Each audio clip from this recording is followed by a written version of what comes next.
Alléluia, alléluia. Quelqu'un dit alléluia.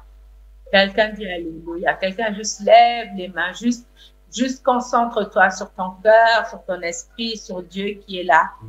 Amen. Alléluia, alléluia. Juste tourne tes yeux, tourne ton attention vers lui, Resekataya. Et reconnais ce qu'il a fait pour nous à la croix. Ce qu'il a fait pour nous par sa mort et par sa résurrection d'entre les morts. Jésus m'a aimé, ton sang m'a racheté. Gloire à l'agneau de Dieu. Hosanna, Hosanna. Gloire à celui qui est venu pour moi. Amen. Alléluia, alléluia, alléluia. Seigneur, tu es au milieu de nous, le Seigneur. Tu es au milieu de nous, Dieu.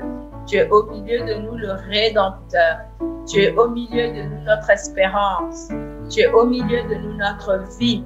Nous reconnaissons que c'est toi qui es Dieu et nous te donnons nos hommages ce matin. Nous te donnons toute la louange et toute la gloire. Nous célébrons le nom de Jésus. Jésus soit célébré au milieu de nous. Soit célébré dans nos vies, dans nos familles. Soit célébré, Seigneur Jésus. Ah, alléluia, alléluia. Jésus, tu nous as aimés, ton sang nous a rachetés. Gloire à l'agneau de Dieu. Hosanna, Hosanna, Amen.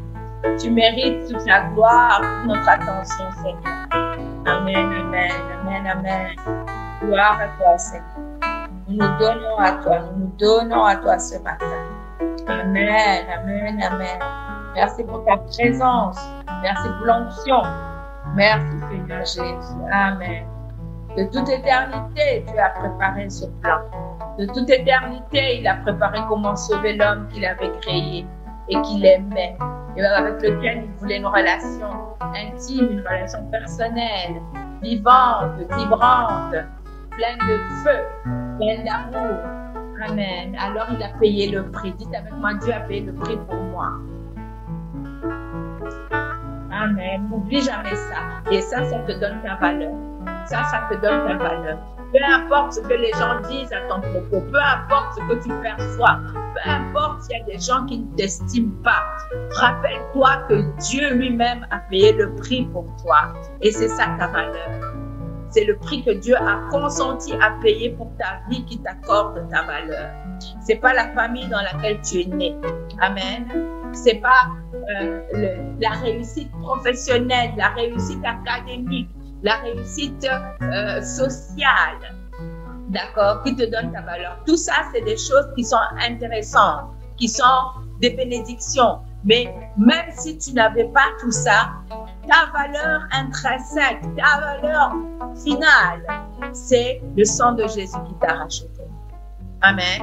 Et à cause de ça, Dieu va tout faire pour que tu reçoives toutes les autres bénédictions aussi. Si toi aussi tu collabores avec lui. Alléluia. Amen. Et vraiment, nous sommes reconnaissants ce matin. Quelqu'un est reconnaissant ce matin pour le sacrifice de Jésus. Quelqu'un est reconnaissant ce matin pour ce que Dieu a fait pour toi là. Amen. Nous sommes reconnaissants, Seigneur. Et quelqu'un est prêt à recevoir la parole de Dieu ce matin. Quelqu'un a le cœur ouvert pour recevoir la parole de Dieu ce matin. Seigneur, j'ouvre mon cœur pour ta parole. Merci pour un esprit de sagesse et de révélation dans ta connaissance. Merci de me parler. Merci de transformer ma vie par ta parole. Seigneur, je suis là au nom de Jésus. Et moi-même, Père éternel, je viens comme être un instrument entre tes mains. Que ma bouche soit ta bouche, Seigneur. Que mes paroles soient tes paroles. Je crois pour l'expression. Je crois pour les paroles justes, Seigneur. Je crois pour que ton peuple reçoive ce dont il a besoin ce matin. Et nous te remercions au nom de Jésus. Amen. Amen. Alors, je voudrais lire avec vous dans Psaume 118. Quelqu'un a pris sa Bible. Psaume 118, versets 19 à 23. Psaume 118, verset 19. Je voudrais prendre un peu l'histoire de la résurrection à partir de ce psaume-là, qui est un psaume prophétique. Amen. Et qui m'a vraiment béni cette semaine. Je le médite un peu depuis le week-end passé. Et ça m'a vraiment, vraiment béni. Et je voulais partager ça avec vous ce matin. Psaume 118, verset 19 à 20. Nous allons lire la parole de Dieu. Psaume 118, versets 18 et 19. 19 19 à Non, 20. c'est le psaume 118. Psaume 118, versets 19 à 23. Merci. Ouvrez-moi les portes de la justice. J'entrerai, je louerai l'Éternel. Voici la porte de l'Éternel. C'est par elle contre les justes. Je te loue parce que tu m'as exaucé, parce que tu m'as sauvé. La pierre qu'ont rejeté ceux qui bâtissaient est devenue la principale de l'homme. C'est de l'Éternel que cela est venu. C'est un prodige à nos yeux. Parole du Seigneur. Amen. Et alors, on peut lire la suite encore. C'est ici, la 24. C'est ici la journée que l'Éternel a faite. Qu'elle soit Amen. pour nous un sujet d'allégresse et de joie. Alléluia. Ô Éternel, Amen. accorde le salut. Ô Éternel, donne la prospérité. Béni soit Amen. celui qui vient au nom de l'Éternel. Nous bénissons la maison de l'Éternel. Amen. Amen. Amen. Et voilà donc, je vais voir avec vous, dit, ouvrez-moi, verset 19, ouvrez-moi les portes de la justice. Par elles, j'entrerai, je célébrerai l'Éternel ou je louerai l'Éternel. Par là, voici la porte de l'Éternel. C'est par elle contre les justes. Je célébrerai parce que tu m'as répondu, parce que tu es devenu mon salut. La pierre qu'ont rejeté ceux qui bâtissaient est devenue la pierre principale, celle de l'angle. Et c'est de l'Éternel que cela est venu. C'est un miracle à nos yeux. Et c'est ici la journée que l'Éternel a faite. À cause d'elle, soyons dans l'allégresse et la joie. Le psalmiste a écrit ce passage des siècles et des siècles avant que le Seigneur Jésus ne vienne sur la terre. Mais nous voyons que quand nous lisons ce passage, nous nous rendons compte que ce passage nous parle de la venue de Jésus et de ce qu'il allait réaliser sur la terre. Et il y a même des passages que Jésus lui-même a cités dans les Écritures, dans le Nouveau Testament. Nous allons lire ensemble dans Jean 10. Jean 10, s'il vous plaît. Jean 10, le verset... Attendez, ouais. Jean 10, il dit au verset 7, le verset 7. Jean 10, le verset 7 et le verset 9, de 7 à 9. Hein? Jean 10, le verset de 7 à 9. Il dit, qu'est-ce qu'il dit là? Jésus parle de lui-même. Vous connaissez le chapitre 10 de Jean, c'est le chapitre du bon berger. Le chapitre où Jésus se présente comme le bon berger, le berger des brebis. Et au verset 7, il dit, Jésus leur dit encore, en vérité, je vous le dis, moi, je suis la porte des brebis. Moi, je suis la porte des brebis. Tous ceux qui sont venus avant moi sont des voleurs et des brigands. Mais les brebis ne les ont pas écoutés. Moi, je suis la porte. Si quelqu'un entre par moi, il sera sauvé. Il entrera et sortira et trouvera des pâturages. Il entrera et sortira et trouvera des pâturages. Il dit, au verset, je reviens au psaume 118, il dit, ouvrez-moi. Ça, c'est le psalmiste qui parle. C'est comme vous et moi. Il dit, ouvrez-moi les portes de la justice. Par elle, j'entrerai et je célébrerai l'Éternel. Qu'est-ce qu'il dit? Voici la porte de l'Éternel. C'est par elle contre les justes. Quand nous n'étions pas encore nés de nouveau, la Bible nous considérait comme des injustes.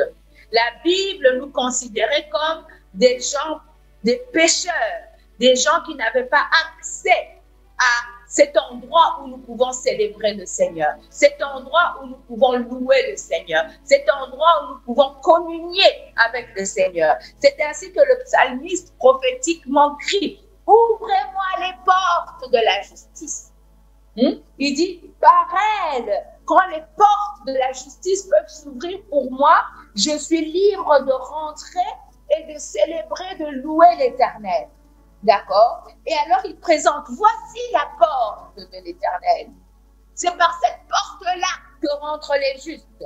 Et Jésus, qui vient des siècles après, nous dit ici, moi, je suis la porte des brebis. Oh, moi, je suis la porte des brebis. Celui qui va rentrer par cette porte-là, celui qui rentrera par moi, sera sauvé. Il entrera, il sortira, il trouvera des pâturages. Qu'est-ce que les brebis font avec le pâturage? Hein? Ça leur sert de nourriture. Amen. Il dit, il va rentrer, la brebis va sortir, elle trouvera de quoi boire. Et on retrouve l'Éternel et mon berger. Non seulement il me conduit dans de verts pâturages, mais il me conduit près des eaux paisibles. Alléluia. Il y a le pain de la parole et il y a l'eau du Saint-Esprit. Oh, il dit, ça m'a béni cette semaine. Il dit, je célébrerai parce que tu m'as répondu. Ça veut dire quoi? Ça veut dire que tu as ouvert les portes pour moi. Je te célébrerai parce que tu m'as répondu, parce que tu es devenu mon salut. Jésus dit, celui qui rentrera par moi sera sauvé. Dieu a ouvert les portes et il a donné le salut. Il dit, donc je vais un peu du psaume vers du psaume au chapitre, à Jean 10. Il dit, je te célébrerai parce que tu m'as répondu. Tu as ouvert les portes et parce que tu es devenu mon salut. Alléluia. Et ça veut dire quoi? Ça veut dire qu'à partir du moment où Dieu a ouvert les portes, le salut est devenu disponible. Pas seulement pour le psalmiste, mais pour vous et moi, pour la terre entière. Parce que quand vous lisez plus loin, Jésus dit, j'ai encore des brebis, au verset 16, Jean 10, j'ai encore d'autres brebis qui ne sont pas de cette bergerie, c'est-à-dire qui ne sont pas des Juifs. D'accord? Celles-là aussi, il faut que je les amène. Elles entendront ma voix et il y aura un seul troupeau et un seul berger.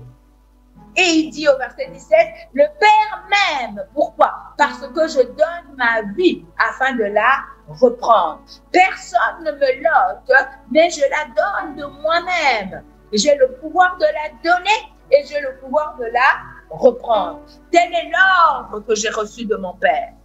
Jésus dit, j'ai reçu l'ordre de venir, de donner ma vie, d'accord, pour que la porte soit ouverte, pour que le sang coule, pour que le péché soit expié, comme on a lu, vous et moi, tout à l'heure, pendant la Sainte Seine dans Hébreux 10.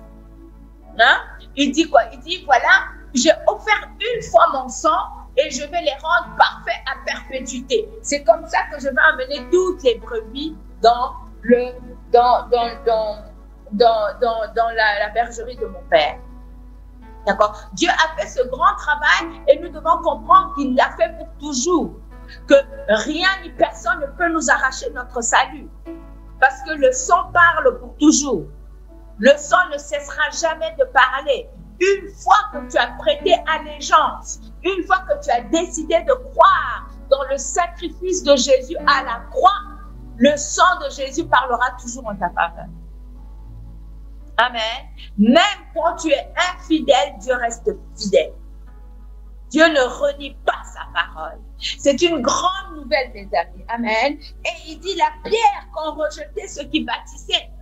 Hein? Ils ont rejeté la pierre.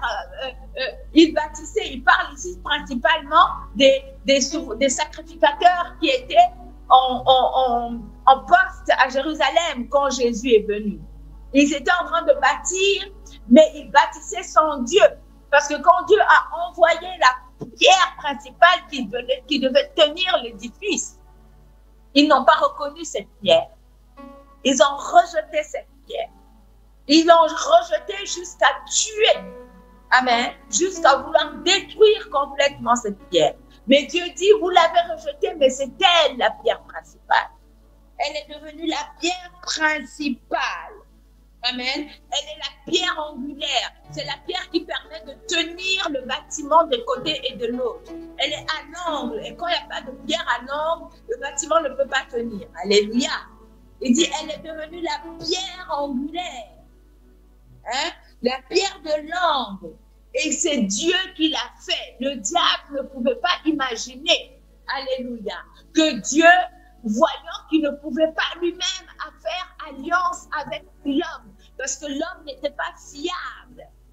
Il savait que l'homme allait toujours échouer à garder l'alliance. Il a fait quoi? Il est devenu lui-même homme. D'accord? Il est devenu lui-même homme pour faire l'alliance avec lui-même homme. Et que tous les hommes puissent en bénéficier. Waouh! Amen. Dieu ne trouva pas un homme auquel il pouvait se fier pour faire son alliance. Il a dit, moi-même, je veux descendre. Je veux devenir l'un d'eux. Comme ça, je pourrai faire alliance avec moi, homme. Et cette alliance-là ne pourra pas être détruite. Alléluia. Amen. Et il l'a fait pour nous. Il l'a fait pour nous. Et il dit, à partir du moment où il l'a fait pour nous, l'Éternel l'a fait. Et c'est un miracle à nos yeux. Amen. Et il dit, c'est ici que la journée que l'Éternel a faite. À cause de cette journée, soyons dans l'allégresse et la joie. La journée que le Seigneur a faite, ce n'est pas le dimanche quand nous venons nous rassembler pour louer le Seigneur ensemble. La journée que le Seigneur a faite, c'est le jour où Jésus est mort à la croix et qu'il est ressuscité d'entre les morts. Il a ouvert une nouvelle fenêtre dans l'éternité. Et cette fenêtre reste ouverte jusqu'à ce que le Seigneur Jésus revienne nous chercher. Hein? Il fait jour. Un jour pour Dieu, c'est comme 1000 ans. Et 1000 ans, c'est comme un jour. C'est la journée. La journée a commencé le jour où Jésus est ressuscité, est mort à la croix et puis il est ressuscité d'entre les morts. Le jour a commencé ce jour-là. Depuis ce jour-là, nous sommes toujours dans le jour où Dieu sauve. Quelqu'un comprend ce que je dis? Nous sommes toujours dans le jour où Dieu sauve. C'est la journée que l'Éternel a faite. La journée dure jusqu'à ce que Jésus vienne nous chercher dans les airs. C'est pour ça que tant qu'il fait jour, nous prêchons l'Évangile. Tant qu'il fait jour, nous prêchons aux hommes, aux femmes. Jésus est venu pour te sauver. Reçois Jésus comme ton sauveur et Seigneur. Reconnais qu'il est mort à la croix pour tes péchés et que Dieu l'a ressuscité d'entre les morts. Dieu n'est pas fâché contre toi. Dieu t'aime et il t'attend les bras grands ouverts. Reconnais son Fils comme le sauveur et il va régler le problème de ton péché. Amen. Quand nous prêchons l'évangile, nous ne disons pas aux gens, toi tu vis dans le péché, toi tu vis dans la fornication, toi tu vis dans la prostitution, toi tu vis dans les drogues, tu fumes, tu vas aller en enfer. Nous leur disons quoi? Jésus est venu pour te libérer de ça. Tu n'as plus besoin de vivre comme esclave du péché. Dieu ne t'en veut plus pour ton péché. Dieu t'a pardonné ce que tu es en train de faire. Reçois-le comme ton sauveur et Seigneur et il va te délivrer de ça. Amen. Le nouveau jour a commencé quand Jésus a vaincu la mort, le péché. Il a vaincu tout, le diable, il a vaincu le monde. Le nouveau jour a commencé. Nous vivons chaque matin dans le nouveau jour. Amen. Dieu nous a donné le soleil, la lune pour nous permettre d'avoir une façon de compter le temps. Mais dans Dieu, il n'y a pas de temps comme pour nous. Alléluia. Le jour du salut, c'est toujours aujourd'hui. Aujourd'hui, c'est le jour du salut. Demain, si Jésus tarde, ça sera encore le jour du salut. Amen. Alléluia. Quelqu'un comprend ce que je dis là? Alléluia.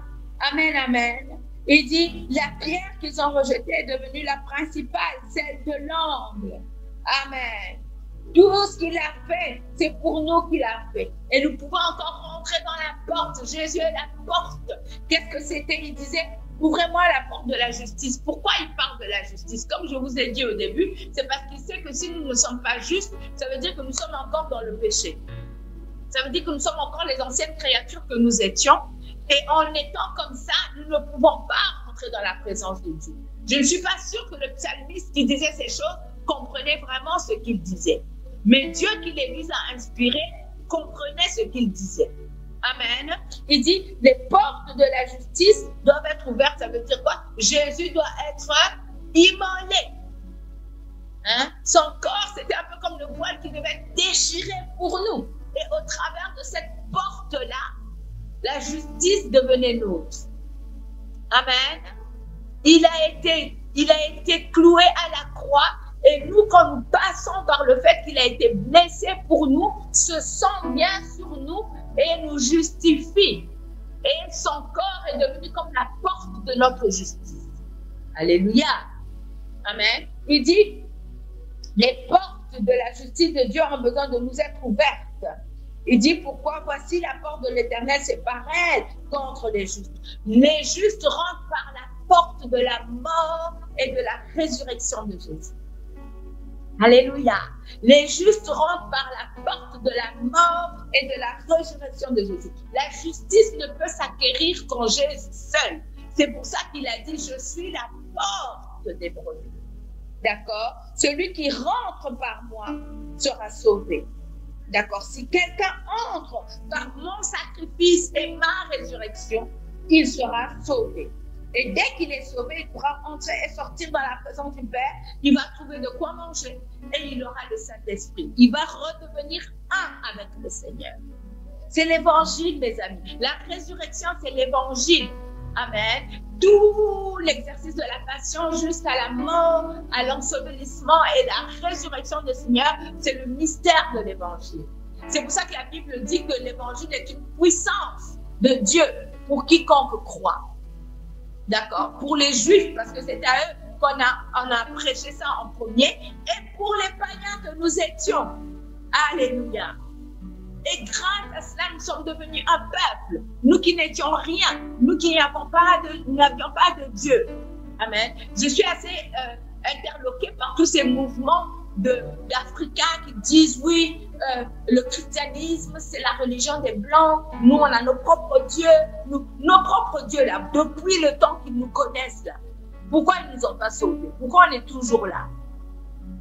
Est-ce que le propre Dieu était capable de nous donner la vie éternelle? Pourquoi ils n'ont pas changé notre condition? Pourquoi est-ce que nous, Africains, même ces gens qui réclament d'être leur Dieu là, quand vous examinez leur vie, c'est des misérables. Ils n'ont pas d'espérance pour demain. Parce qu'on cherche quelque chose, on cherche des racines, on cherche une culture. Dieu n'est pas le Dieu des Blancs. Dieu est le Dieu de tous les êtres humains. Alléluia. Amen. Dieu est le Dieu de tous les êtres humains. Il est bien vrai que les colons ont profité de leur religion pour essayer d'imposer des choses aux Noirs. Mais vous et moi, nous savons que c'est pas un blanc qui m'a présenté l'évangile. Et le Seigneur Jésus qui est venu dans mon cœur, il n'a pas, l'Esprit de Dieu, pardon, qui est venu dans mon cœur, il n'a pas de couleur. Alléluia. Il faut vous méfier parce que beaucoup de nos jeunes tombent dans ce piège de commencer à chercher parce que les gens ont besoin d'identité. Les gens ont besoin d'avoir des racines, ils ont besoin d'avoir une histoire, ils ont besoin d'exister quelque part. Mais ces choses, je vous promets qu'elles ne se trouvent qu'en Jésus-Christ. Alléluia. Tu vas aller te chercher une identité dans des choses et d'autres, mais la vraie identité, c'est Jésus qui la donne. Il a dit, si tu rentres par la porte de ma vie, tu vas trouver de quoi manger, tu vas trouver de quoi boire. Ça veut dire que tu vas trouver une satisfaction pour ton homme intérieur. Tu vas trouver une satisfaction pour ton identité. Alléluia. Alléluia. Est-ce que quelqu'un est content de ça? Est-ce que quelqu'un est reconnaissant de ça? Amen. Est-ce que quelqu'un considère que Jésus est la porte de sa vie? Amen. Jésus est la porte par laquelle je suis rentrée, que j'ai eu accès au Père. Amen. Je suis rentrée par lui et j'ai eu accès au Père. Et il a même fait mieux que ça. Comment est-ce qu'il est devenu la porte? Pourquoi? Je vous ai expliqué, c'est par sa mort à la croix. C'est ainsi que la Bible nous dit, car Dieu a tant aimé le monde qu'il a donné son Fils unique, afin que quiconque croit en lui, quiconque vient à Dieu au nom de Jésus, ne périsse pas, mais qu'il ait la vie éternelle. Quiconque vient croire, oui, Jésus est bien mort à ma place pour mes péchés à la croix, oui, Dieu l'a ressuscité d'entre les morts, je le reçois comme mon sauveur et mon Seigneur, ne périra pas, mais qu'il aura la vie éternelle. Et qu'est-ce que Dieu fait? Nous rentrons par cette porte de la justice. Qu'est-ce que Dieu fait pour nous aussi? On va lire ensemble dans Éphésiens 2. Marie a touché à ça tout à l'heure dans l'introduction. Hein? Nous allons lire ensemble dans Éphésiens 2. Alléluia. Éphésiens 2, il dit, on va commencer au début.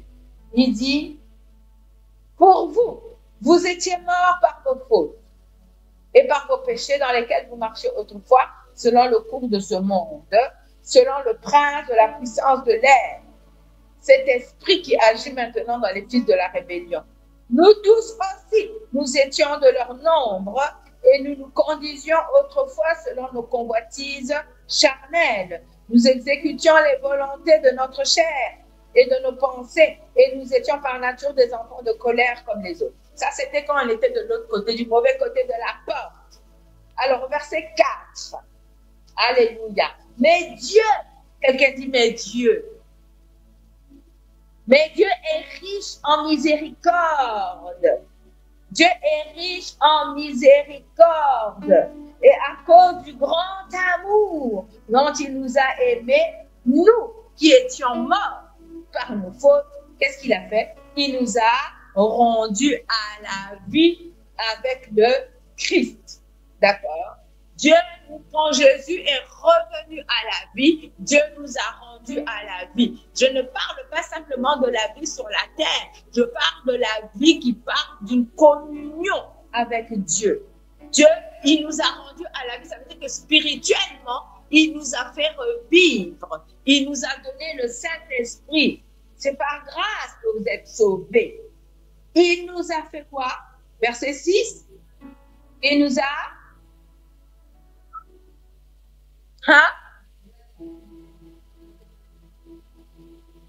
Il nous a ressuscités ensemble. Et il a encore fait quoi? Il nous a fait asseoir ensemble dans les lieux célestes en Jésus-Christ, afin de montrer dans les siècles à venir la richesse surabondante de sa grâce par sa bonté envers nous en Christ Jésus. Amen. Il nous a fait asseoir ensemble. Nous sommes dans ce jour où spirituellement, nous sommes assis dans les lieux célestes. Quand Jésus est mort à la croix, Dieu considère que nous sommes morts avec lui à la croix. Quand Dieu l'a ressuscité d'entre les morts, Dieu considère que nous avons été ressuscités avec le Seigneur Jésus pour vivre une vie nouvelle. Une vie dans laquelle nous sommes assis à la droite de Dieu en Jésus-Christ.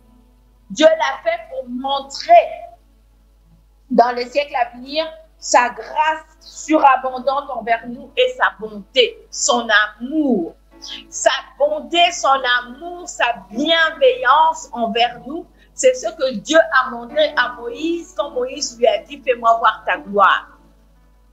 Donc, nous voulons avoir cette révélation de la miséricorde de Dieu. Nous voulons avoir cette révélation de la bonté de Dieu, de sa grâce surabondante, parce que c'est ça sa gloire. D'accord? Et quand nous reconnaissons déjà le fait que Jésus est mort et ressuscité, que nous passons par cette porte a ouvert cette nouvelle vie, ce nouveau jour dans lequel nous pouvons participer à la vie de Dieu. Et c'est pour ça qu'il y a la mort et la résurrection du Seigneur. Et tout ce que nous célébrons, c'est ça. Amen. C'est nous célébrons la victoire sur le diable, la victoire sur le monde, la victoire sur le péché, la victoire sur la malédiction qui est venue avec le péché. Alléluia. Alléluia. Amen. Et donc, nous sommes maintenant assis à la droite de Dieu. Tout ce que Jésus a acquis, tout ce qu'il a conquis par sa mort et sa résurrection, c'est pour toi qu'il l'a fait. C'est pour te donner la vie de Dieu. Et nous voulons rentrer dans cette nouvelle vie-là. Quelqu'un dit Amen. Nous voulons vraiment profiter. Nous voulons vivre toutes ces choses que Jésus a acquises pour nous, parce qu'il ne l'a pas fait pour rien. Amen. Il ne l'a pas fait pour rien. Lui, dont la condition était celle de Dieu, il s'est dépouillé, il s'est humilié jusqu'à la mort sur la croix, une mort infâme, une mort qui était réservée à des vauriens. D'accord? Et c'est ce que nous étions sans Dieu, des vauriens. Même parfois des vauriens très riches dans le monde, bien habillés, tout ce qu'on veut, mais nous n'avions pas Dieu, nous étions des vauriens. Mais maintenant, nous valons la valeur que Dieu nous a donnée, c'est-à-dire son Fils bien-aimé. Et ce nouveau jour a commencé et nous avons accès à tous les trésors de grâce. Les richesses infinies que Dieu a dans le ciel nous appartiennent maintenant et ici. Et nous avons accès grâce à la porte que Jésus a ouverte pour nous. Alléluia. C'est un nouveau jour. Dis avec moi, c'est un nouveau jour pour moi. C'est la journée que l'Éternel a faite. À cause d'elle, je suis dans l'allégresse et je suis dans la joie. Amen. À cause de cette nouvelle journée, joyeuse résurrection à l'église de Glory Church. Joyeuse fête de la résurrection à ceux que Dieu a rendus parfaits à perpétuité. Joyeuse fête de la résurrection à ceux qui sont rentrés par la porte de la justice que s'appelle Jésus-Christ. Joyeuse fête de la résurrection à ceux pour qui Dieu a quitté son ciel pour venir devenir un homme et mourir à la croix pour eux. Joyeuse fête de la résurrection à ce peuple mis à part, le sacerdoce royal, la nation sainte que Dieu s'est acquise par son propre sang. Joyeuse fête de la résurrection à ceux qui sont sur le point d'avoir de plus en plus grandes révélations pour rentrer dans l'héritage que le Père leur a préparé. Joyeuse fête de la résurrection aux conquérants de Glory Church. Joyeuse fête de la résurrection à ce peuple qui répand la connaissance de Jésus-Christ partout où il passe. Joyeuse fête de la résurrection à ce peuple qui est rempli de la gloire de l'Éternel, qui goûte à la bonté de Dieu chaque jour. Joyeuse fête de la résurrection, peuple de Dieu. Alléluia.